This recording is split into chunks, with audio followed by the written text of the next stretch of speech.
Om Namo Loe Sarvatrika Varti Aryantanam. Om Namo Loe Sarvatrika Varti Siddhanam. Om Namo Loe Sarvatrika Varti Ayaryanam.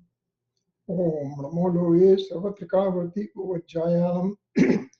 Om Namo Loe Sarvatrika Varti Savanam.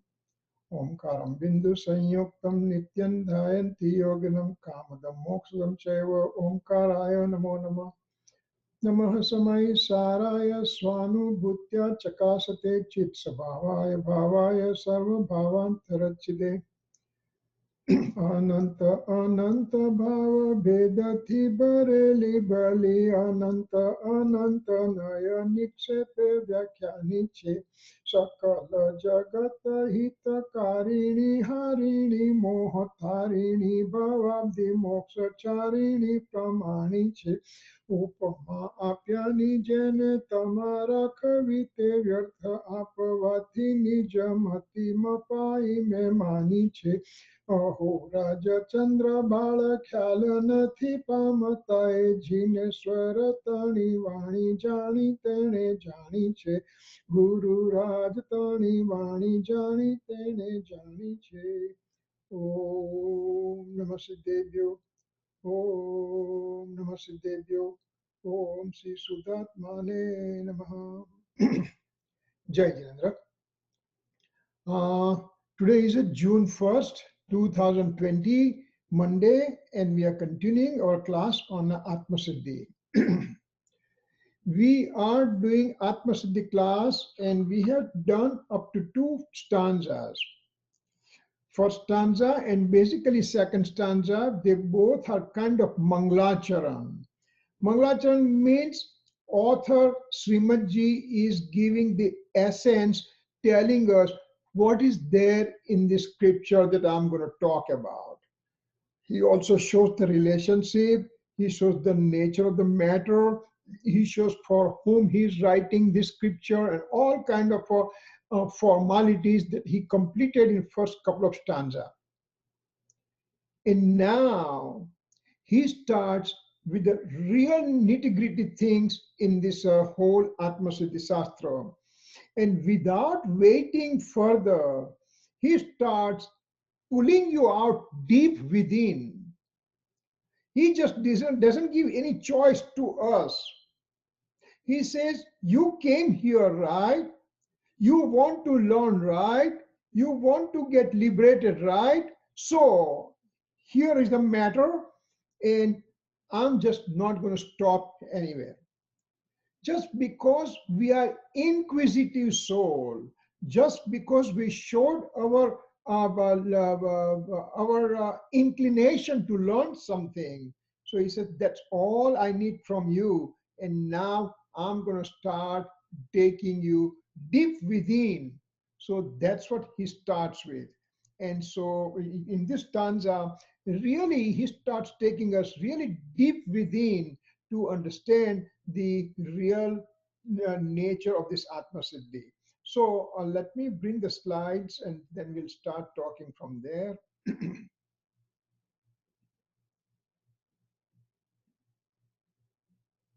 Okay.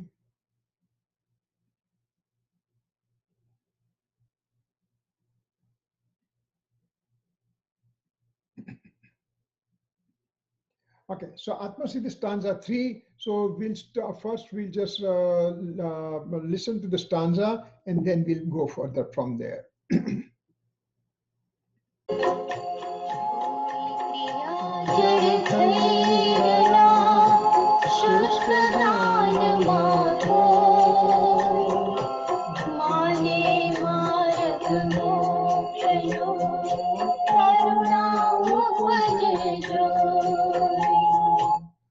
So what he says over here, feeling happy in outward rituals, they have no inward discrimination of soul and non-soul. They denounce the path of knowledge of soul. They are known here as, no, wait, hold it.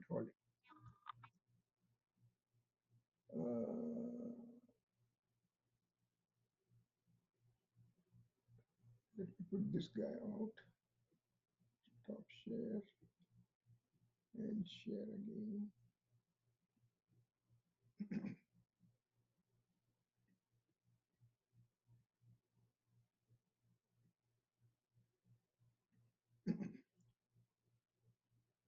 So what it says over here, some have become lifeless ritualists.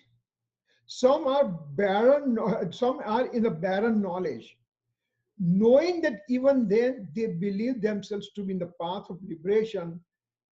Compassion arises in me. So Srimadji over here says that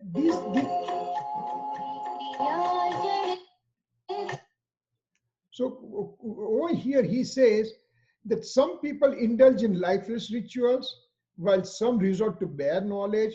Both of them believe in their line to be in the path of liberation. I feel sorrow for them. So meaning of the stanza, the Srimadji wants to tell us that some are sticking to the rituals and nourish their ignorance. Blind rituals, not knowing the real meaning for the rituals, and they keep on performing those rituals. Why I'm doing it? Because my parents asked me to do it. Why my parents did?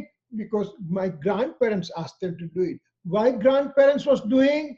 Because he was told by somebody. So it just goes in this fashion that people have no idea, but they keep on performing rituals blindly. I had to do this, I had to do this, I had to do this. That's it. No problem, no question asked. One has to understand that why I'm performing such rituals. And if I don't understand, if I don't know the meaning of it, it's senseless to perform those rituals. Yes, it's a small kid who has no discrimination in his mind, and he doesn't want to do anything. So you pull him to the temple. You showed him certain rituals to perform. But at the same time, if you would have told that kid what is the ritual meant for, from the very first day, the child in the Jain child is being taught that there is something called, in the Gujarati, it's called Balpothi. Balpothi means children's book. It just says, I am the soul. Body is a non-soul. I am living. Body is non-living. I'm not the body, and body is not the soul. These are the things taught to the child in the very first time onwards. And each and everything has been explained to him so he can perform those rituals. Blind rituals, if you ask anybody to perform, he will do it. But he has no concept what he's doing for. So some are sticking to the blind rituals and nourish their ignorance. Some are involved in the simple dry knowledge, Shushka Gnani. He can keep on talking about soul and nature of the soul and how the soul exists for time infinite, and soul is as a substance is pure, soul as an attribute is pure, and this and that and everything. He can give hours and hours of lecture also. But it just stops there. He does not indulge into the activity because whatever he learned from the knowledge. For example, if the child is sitting and playing his video game, and his daddy is sitting on the sofa couch, and daddy asks the child, bring the water. He says, uh-huh. After 2-3 minutes, daddy again says, can you bring the water? Little firm voice. Uh-huh. After 3-4 minutes, aren't you listening? I'm telling you, bring the water. And now the child says, daddy, you spoke 3 times. First time softly, second time firmly, and third time with the anger. Now, did this kid really had this knowledge of listening? Did he listen to all these things or not? Yes, he repeated exactly what daddy said, but he did not act on it. And that's why he heard, but it, as if he has not heard those things. So that's why it's called Shushkagnan. It's a dry knowledge. I have knowledge about the soul, but at the same time, this book also has complete knowledge about soul and everything.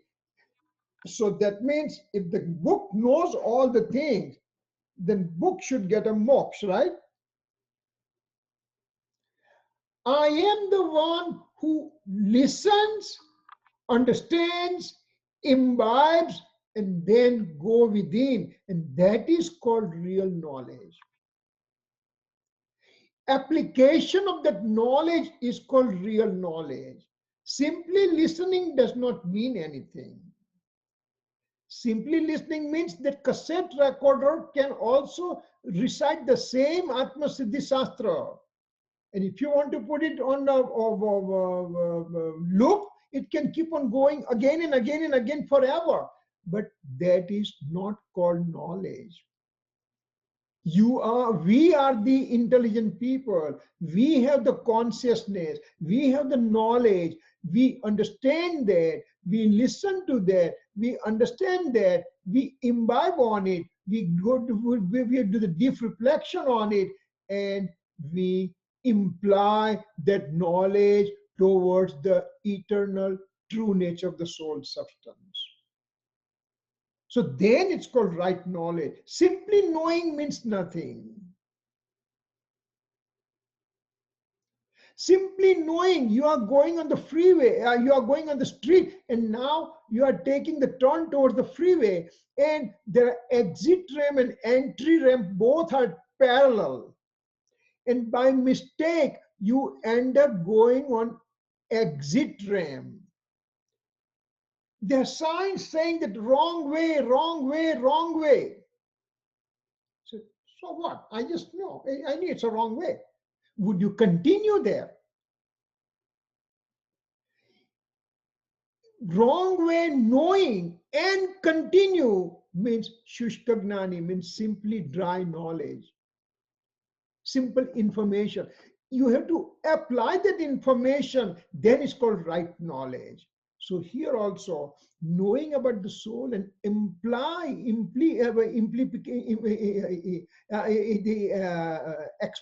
understanding the soul substance and experiencing is a true knowledge. Both types of wrong believers, they consider them as a path to the salvation, path to the liberation. They both believe that I'm on the path to the liberation because I'm doing rituals, that's a kriya jar, I'm gathering knowledge, shushkagnani. They both are on the wrong path.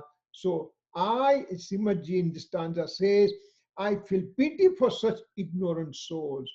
See, he has a compassion for such soul. He just does not have disgust towards this soul, saying that, you know nothing. Come on, what the hell you are doing? Nothing. He just has compassion. He says, I will explain to you. Don't worry. That's what you are doing since time infinite. But if you just know the right thing, I will explain to you what's the right thing. That's what he's telling in this stanza.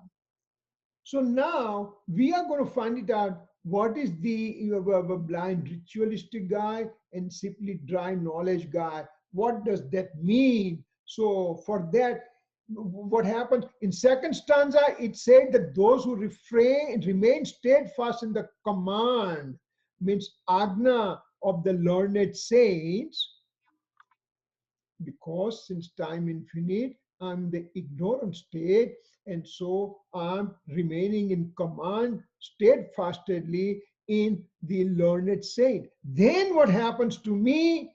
Then I will end up experiencing my triple gem and obtain peace. What is triple gem? Right faith, right knowledge, right conduct. Samyak Gnan, Samyak Darshan, Samyak Charitra. So that's called triple gem. Ratnatraya. So when somebody who is ignorant soul follows the command of his learned saint, then he will worship the triple gem and obtain peace. Therefore, I, Srimad Ji, am going to show the path to liberation the way it as it is. This is second stanza we are revising. And in this third stanza, it shows why the path of liberation is almost non-existent at present. In second stanza, it says liberation, path to liberation is almost non-existent. So he says, what's the basic reason that path to the salvation is almost non-existent? So he's trying to tell us why I'm miserable. Why, since infinite time, I'm in a misery, and what's the root cause for that? So he's going to show us the root cause for all this misery. Because I have forgotten, because of blind rituals and simply dry knowledge. When we say he, it's not third person, it's me, he's talking about me. Srimad Ji especially written this one for me and you, everybody, for us. So wherever it says he, actually we have to just say it's me. So for time infinite, I have forgotten because of blind rituals and because of simply dry knowledge. I did not make the extra effort to clarify myself what's a right knowledge and what's a real ritual means. By observing such state, I, Srimad Ji, have compassionate feeling for such soul. So this is what he's trying to tell us in this third stanza. So he's going to define the blind ritualistic person and person who has a dry knowledge. Those things will be defined here first, and thereafter it's just going to be talking a lot more about it. So ignorant soul, there are two types. Blind ritualistic one means kriyajad, and having a dry knowledge means shushka jnana. Blind ritualistic one. Rituals we perform. When I was a young kid and when I started asking questions, I was being ignored. I was being told because I'm a naughty boy, I didn't want to learn in a pathshala. That's why I'm asking these funny questions and everything. And so I was given some punishment also. Because I'm telling you, I'm asking question. No, you're not supposed to ask question. You just follow what we are teaching you. So what's a ritual? Why do I perform certain ritual? If I know how to perform rituals, I will do it automatically. You must have heard Samaik. Samaik is one of the ritual. You sit down on one quiet place, and by certain rituals, you accept the Samaik, and then you stay there for 48 minutes, and after 48 minutes, you finish your Samaik. Some people have this thing, day in and day out, they perform, but they just ritualistically perform and not knowing what they are doing. And actually, the 48 minutes to kill the time, they will do all kind of funny things, all kind of flight of ideas and all kind of thing. But if we understand what's a real meaning for this Samaik, then we will do voluntarily. Nobody has to force us to do it. When I wake up in the morning, I don't look for 48 minutes or anything. When I do my Nityakram, my daily routine, I get engrossed in that and I don't know how much time it goes. Sometimes 48 minutes, sometimes hour and a half. And one is engrossed in his routine recitation, etc. The time flies that you don't have idea what it is. But those who don't understand that part, then they will do blindly ritualistic process, not knowing what it is. Real meaning of that, if we understand, 48 minutes samayik is to be performed. What is that 48? Why 48 minutes? Why not 47 minutes? Why not 1 hour? Why not 45? Why only 48 minutes? There is a reason, deep meaning for that.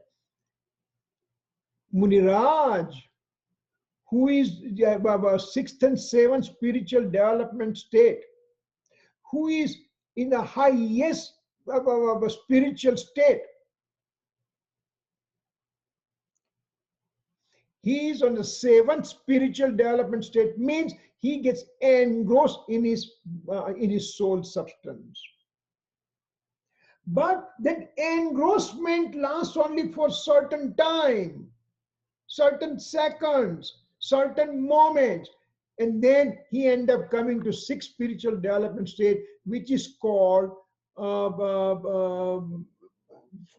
rise of karma, and he gets involved with that. So he end up doing some auspicious activity like teaching the student or writing the scripture, etc., etc., etc.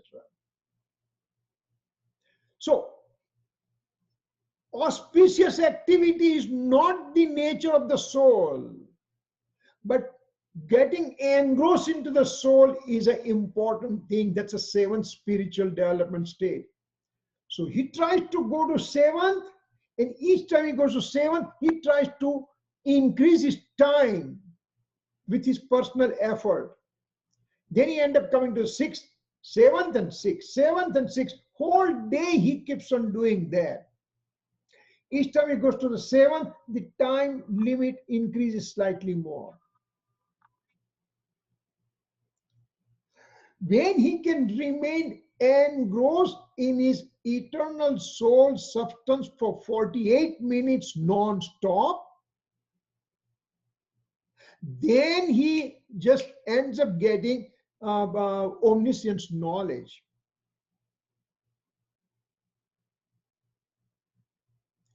Means the Muniraj, who is a highly learned saint, naked saint, who has realized his soul, if he remains 48 minutes in his engrossment of the soul, he can become Aryan, omniscient Lord. That's why in the scripture it says, Muniraj is a chalte phirte siddha Bhagwan. Means, Muniraj means he is a walking omniscient Lord. Because between him and omniscient Lord is only 48 minutes distance. But for that 48 minutes to engross in his soul substance, he had to do intense amount of meditative activities. For Mahavir, it took 12 and a half years to remain non-stop 48 minutes in his eternal soul substance.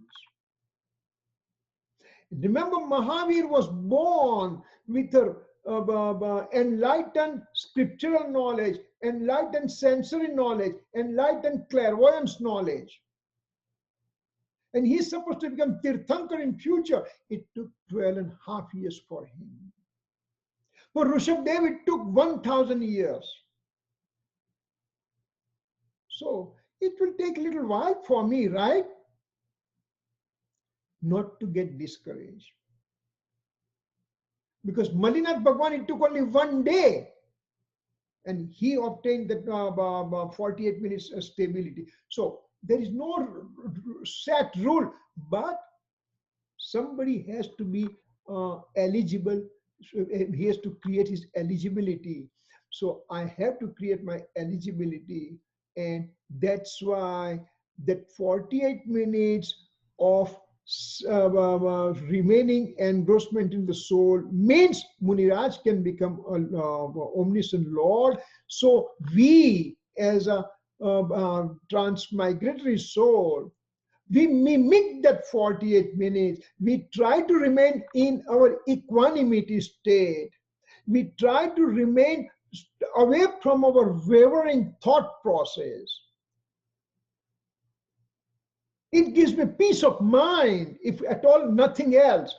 So, if I know this system, I know this reason, now I'm being asked to do samaik. It will be done voluntarily with enthusiasm, not as a burden.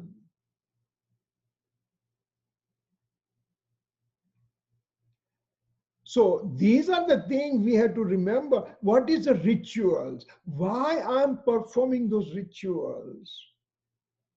If you know it, it becomes simpler. If so these are the ritual that we have to understand. Any rituals you take it, ask for it. What's the meaning of it? Why do I have to perform? What is the root cause of it? What's the real thing in this one? What is in for me? What do I get benefit out of it? So these are the questions we ask. So it's not going to be blind ritualistic one at the time. Then second guy is a dry knowledge, Shushka Gnani. I simply gather the knowledge. This is the soul. This is the eternal soul substance. It has a infinite attribute. It has a mode. Mode could be impure, and this and that and everything I know about the soul and everything. Simply knowing, not not applying that knowledge to myself. Just simple knowledge. I can ask you, you are extremely thirsty right now. You come to my place and there's a glass of water sitting on the table, and you try to grab that glass, and I said, no, you can't have it. But I'm extremely thirsty. Please give me, please give me. No, you can't have it. You can't have it. You can't have it. And then you become angry and ready to fight with me. Give me one simple reason why I can't have this glass of water. And I give you one simple reason, that there's a poison in this glass. Now that you have that knowledge that there's a poison in this glass, anyway, I'm going to drink it because I'm thirsty. Would you do it? Just because your knowledge, now you applied that knowledge and you says, no way, Jose, I'm not going to drink that water. So this is what the real knowledge means. When you know it, you imply right away. And there's a poison in this glass, that knowledge alone. Then it will take about 1 hour or 2 hours or 4 hours or 6 hours for me to give up that glass of water, right? Instantaneously, you gave it up. As soon as your knowledge, you gave it up.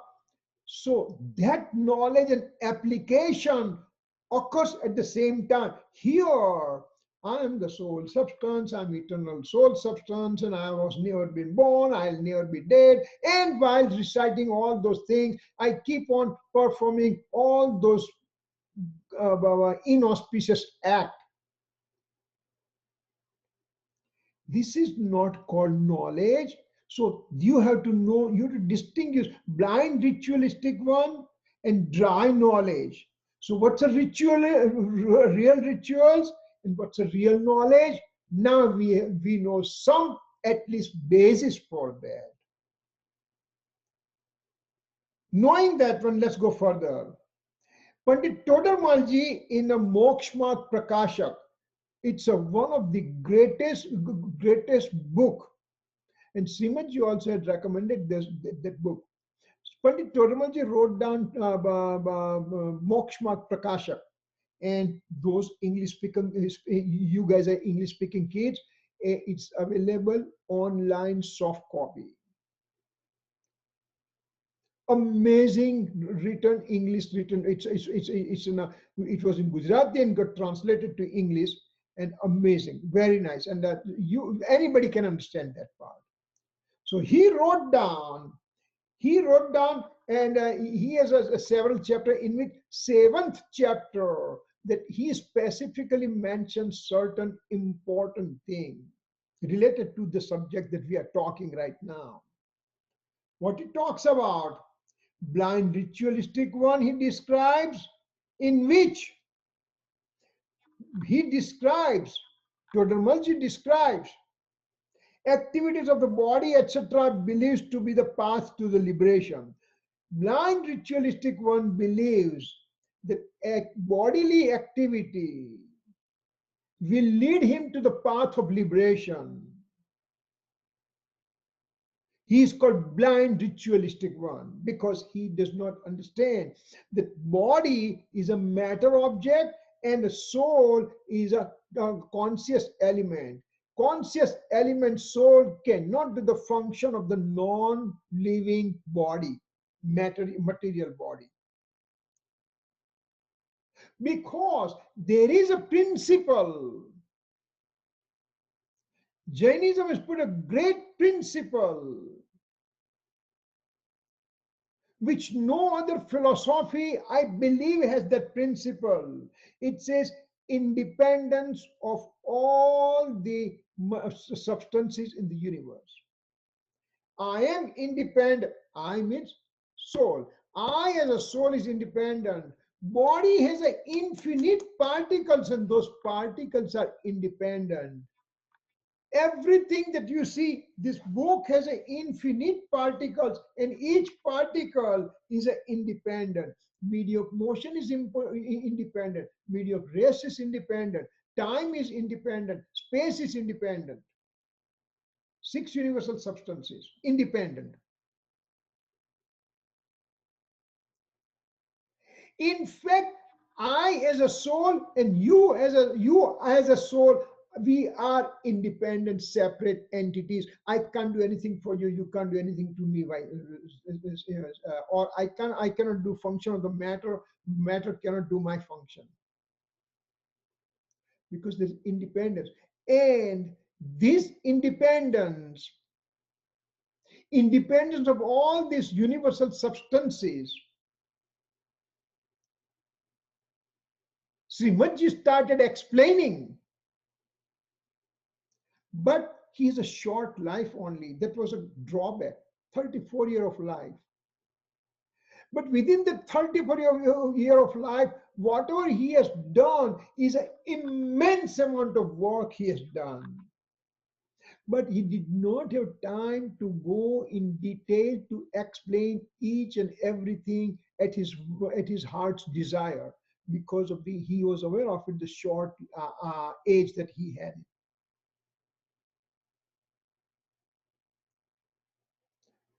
So we have to try to understand this activity of the body believes to be the path to liberation. It's a wrong thing. It's a called blind ritualistic thing, because I cannot do the function of body. Body cannot do the function of mind.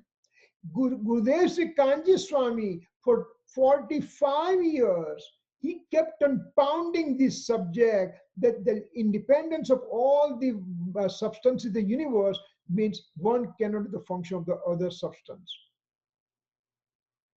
So I can't do the function of body because if I believe that, there is a wrong thing. He does not consider the knowledge of the scripture as important one. This is too complicated. I don't want to know. I'll simply do my samaik and that's it. I'll do my pratikaman and that's it. No, you have to understand those things. If you don't, that means he's wrong believer with fallacy of conventional point of view with Vyavahara Bhasi. Fallacy of conventional point of view, and we'll be discussing on the next slide onwards. Okay, what is that sentence he's trying to explain to us? This sentence, this word. We'll talk more about it. Just now, just have the word and then we'll talk more about it. So this blind ritualistic one, Panditji Totamji described with these three things over here. Similarly, dry knowledge person, he considers reading the scripture only is important function. He considers, he believes, look at the word, he believes, he does not consider, he considers. So remember here, this is extremely important to understand that belief is being attacked. Consideration is being attacked, not the actual thing. Means you can perform activity of the body, but to believe that it's a path to liberate, that's wrong. Remember, as a soul can do only three things: to remain in the innate state, to get engrossed into the innate state, samyak darshan, which I don't have it. So now remaining two things I can do in an altered state. Innate state, I experience a soul substance. I'm not in innate state. So I can have possible two alternatives in the altered state: auspicious activity or inauspicious activity. Only two things I can perform. And over here, if I say activity of the body, speech and mind, means rituals and everything are considered wrong. So I can't do auspicious thing. That means system is telling me, go and perform inauspicious activity, right? Is that the thing that Totamalji and Srimadji wants and Gurudev Kanji Swami wants us to believe? That don't do all those activity? If I don't do those activity, means I'll do inauspicious. So they are encouraging me to do the inauspicious activity, right? Remember, no philosophy in this universe, no, forget about Jainism, anything, no other philosophy. Everybody will try to lift you up. They will not try to throw you down in the dungeons. They'll try to take you up. So here it says, you read, Srimadji says and Totamalji says, I don't care what you do, but your belief, your consideration, that is more important. What is your belief? Is the activity of the body, speech and mind, is it a path to liberation? That's what you believe? That is wrong. Belief is wrong. Belief is wrong. Belief is wrong. That's what it tries to explain to us. Belief is either wrong or right. There is nothing in between. Belief could be wrong or right. Wrong belief means body is mine, body is mine, body is mine. That kind of belief, if I have, that's a wrong belief. I am the soul, I'm the soul, I'm the soul. That belief is a right belief. Belief could be either wrong or right, 100% wrong, 100% right, nothing in between. For example, 2 plus 2 equals to 4, 100% right. 2 plus 2 equals to 5, 100% wrong. The child goes to teacher and says, wait a second, teacher, I wrote down 2 plus 2, 5, means you said 2 plus 2 is 4. I wrote down 5, means am I not 125% right? Or I wrote down 2 plus 2 equals to 8. Am I not 200% right? Wrong, wrong, wrong. 2 plus 2, 4, 100% right. Anything else is 100% wrong. Similarly, belief, either to the physical body belief This is my body, this is my body, this is my body.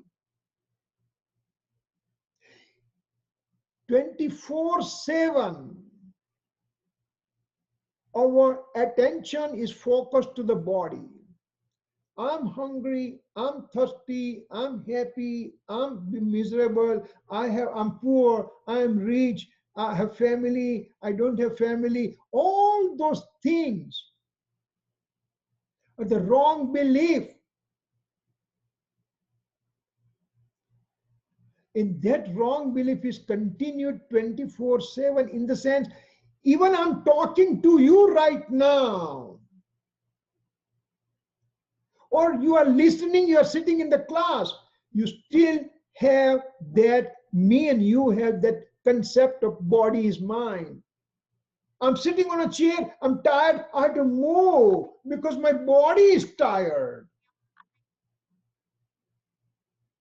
You are sitting at your own home. You have to stretch yourself.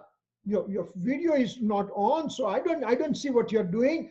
I have to stretch my leg. I have to stand up. I have to do this. So body is mine, body is mine, body is mine. That keeps on going. Even when I'm in sleep,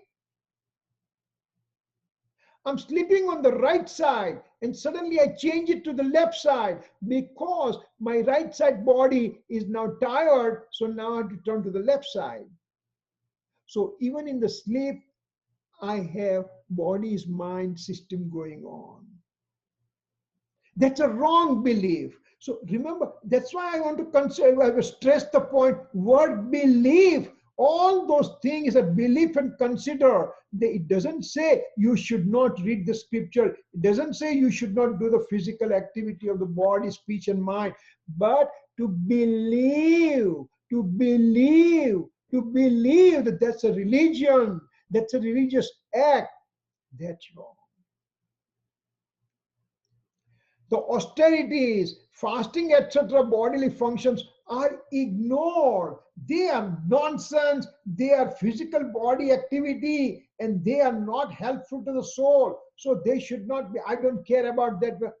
So that's a dry knowledge person believes because he doesn't want to do fasting. He doesn't want to do samayik. So he says all those bodily activities are there and they are useless. They are not for the soul. So I don't consider them.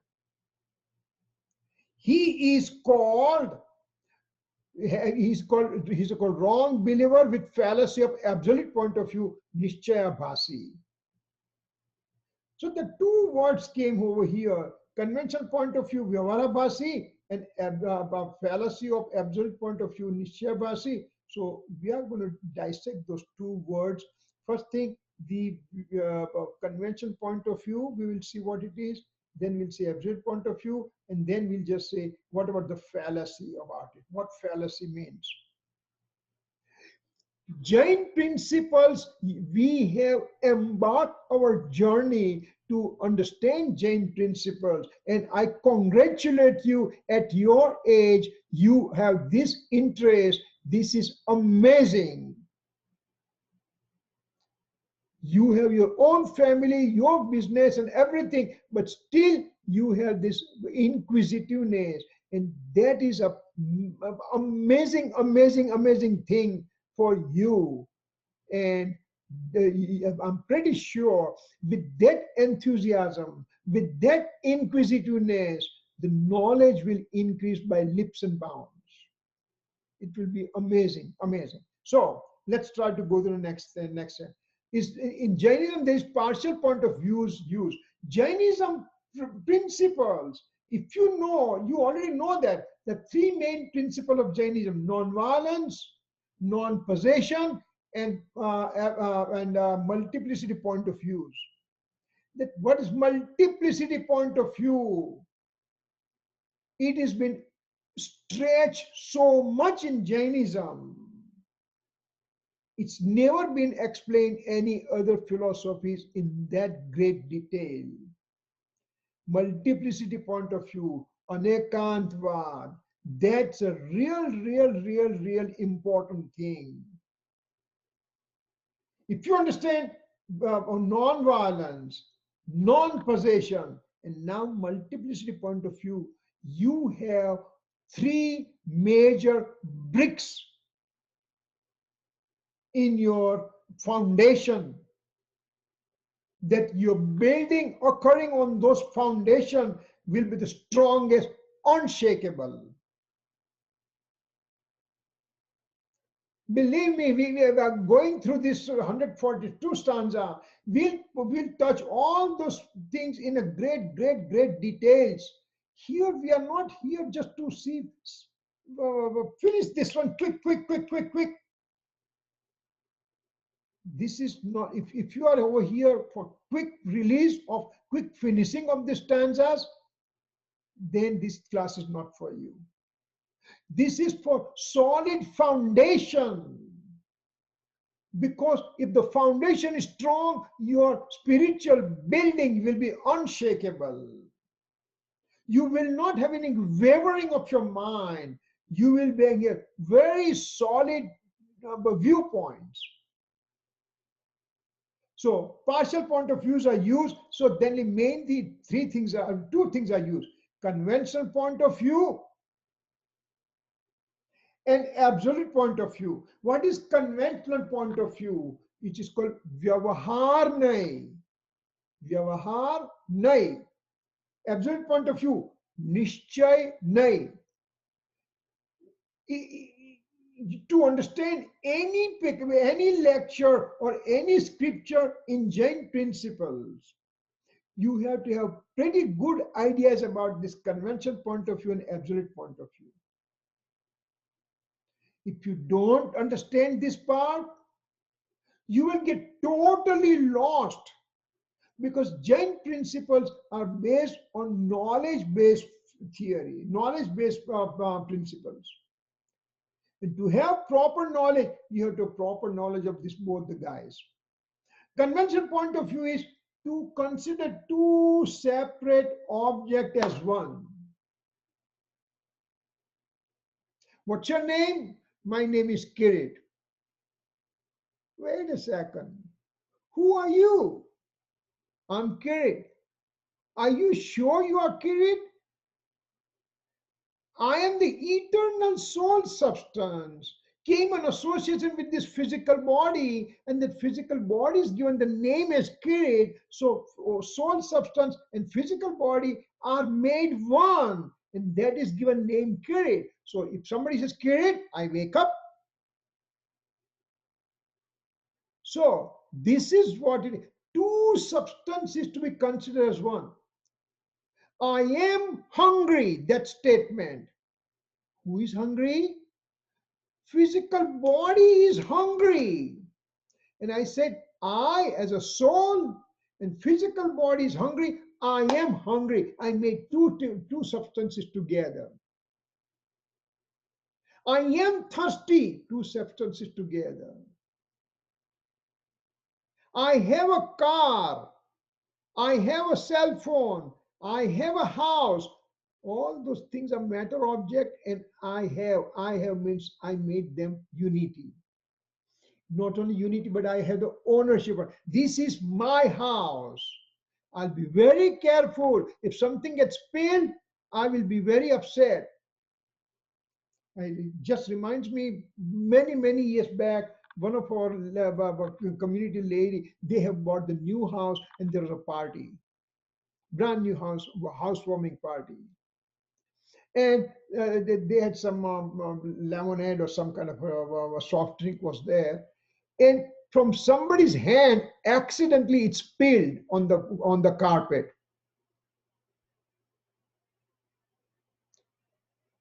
Nothing happened to me because it was not my house, but the person who is the owner of the house, she ran and she brought this and that and everything, and she was upset that her carpet is spoiled now, because house is mine, house is mine, house is mine. That's a conventional point of view, ownership on that substance. That's a conventional point of view. Absolute point of view, when one perceives the object as it is. Let's say you're driving on the freeway. You can see hundreds and thousands of cars pass by. hundreds of businesses pass by. You just notice them. That's a car, that's a business, that's a gas station, that's a person walking on the sidewalk. So that you perceive them the way they are. You did not have any positive, negative feeling for that. That's called absolute point of view. Now, I'm not worried about the cars on the road or the person walking on the sidewalk or the businesses or gas. I'm concerned for me. Eternal soul substance. I consider eternal soul substance as my real nature, and that's called absolute point of view. When I consider I am the body, I am hungry, I'm thirsty, I'm happy, I'm unhappy, whatever. Those are called conventional point of view. We are just giving very overview, very rough overview actually on these things. If the time permits and occasion arises, we can talk for at least 6, 8, 10, 12 hours on these 2 points alone. I can assure you. There are 4 types of convention point of view and 4 types of absolute point of view, and each one in great detail and all those things and everything. Right now, for our purpose, just like convention point of view is two object to be considered as one, and absolute point of view, one perceives object as it is, and object means I am the soul, I have to perceive me as a soul. That's absolute point of view.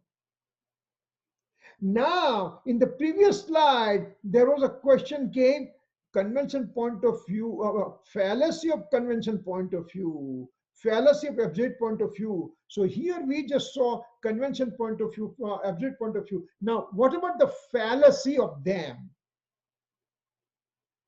Fallacy of convention point of view, fallacy of absolute point of view. What is that one? So let's try to understand that one at a time.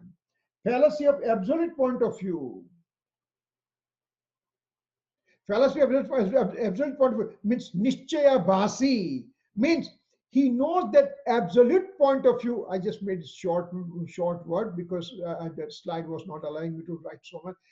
He knows that absolute point of view, but does not experience soul substance. I am the soul substance. I'm the eternal soul substance. I know that part, but I don't go and experience it.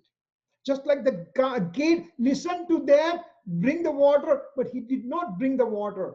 Soul is there. I know that part, but I don't experience that one. That's a fallacy of absolute point of view.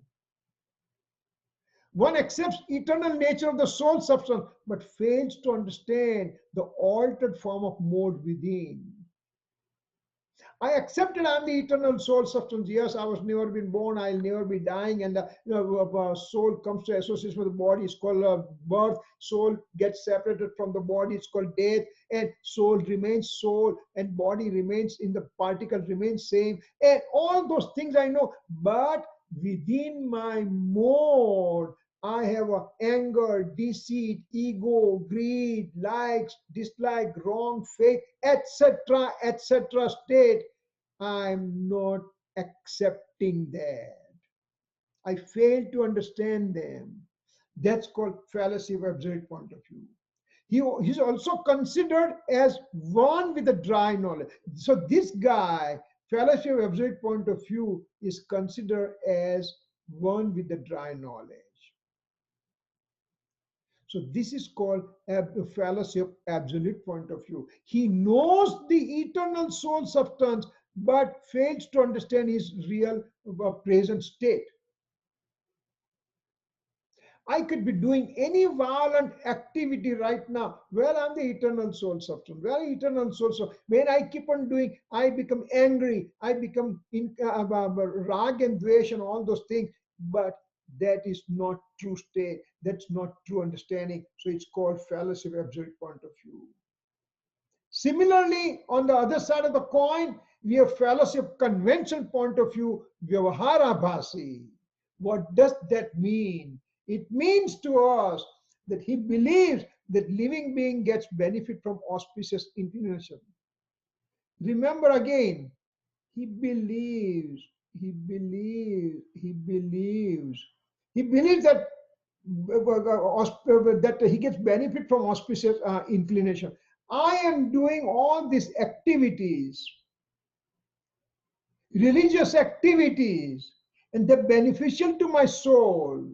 I'm doing samaik every day. I'm doing pratikaman every day. I'm doing fasting off and on. And all those things are auspicious inclination, but fails to understand eternal nature of the soul and does not change his faith towards eternal soul.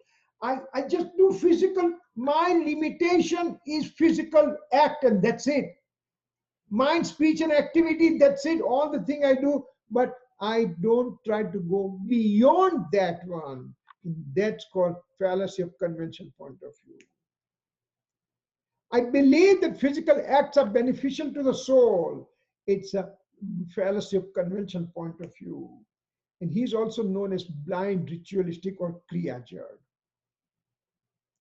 So Srimadji over here has defined Kriyajad and Shushkagnani, means blind ritualistic person and person with a dry knowledge only. And so those are the things that he is going to describe in somewhat detail.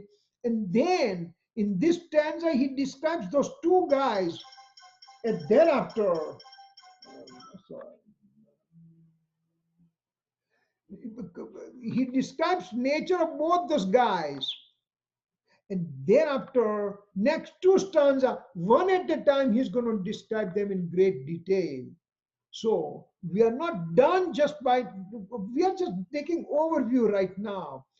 But then he's going to take us deeper and deeper and deeper. And now that we have accepted that we are ready for these things, he is having a free hand to talk to us everything in absolute detail so that we can be our life could be meaningful, and we make whatever activity we do, whatever process we do, it has becomes meaningful. And once we do those kind of things, those are the things will come with us in the future. If I, by knowing all these things, if I did not get samyak darshan in this life, so I did not realize my soul right now, Acharya Bhagavan says, don't worry, that process will continue in the next life. I'm not going to wait for next life. I'm going to have those things happen now. But in case if it doesn't happen, not to worry, because no effort gets wasted. One will get continuation of the same process in the next life coming. So here already 1 hour passed by so quick, so fast. I didn't realize that it's going so far. Any questions so far? If there's a question, we can just entertain for a few minutes.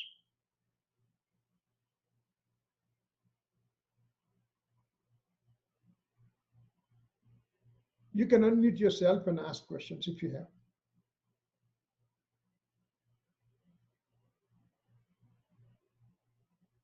Okay. If not, then we are just going to do the closing. Okay. All right.